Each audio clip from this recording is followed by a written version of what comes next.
An eye for an eye. Throughout the ages, human societies have strived to come up with a moral code for its people and institutions. An eye for an eye sounds like a simple solution, its goal being to deliver justice. After all, what's fair is fair. But some believe that the old law of an eye for an eye leaves everyone blind. So the question is, can we apply this approach in today's society? Is it effective? And does it even work? Many people think an eye for an eye comes from the Bible, where it appears a number of times. But it dates back even further than that.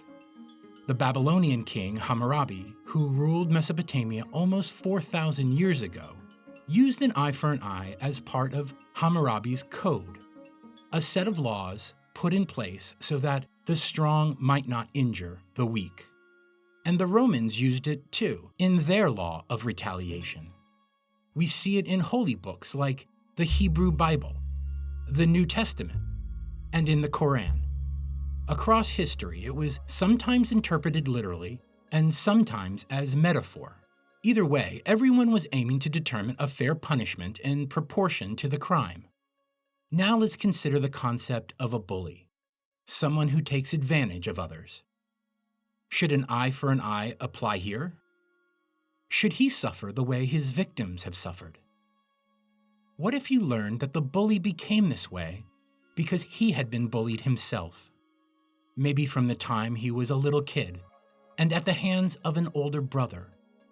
Would it matter? Should it matter?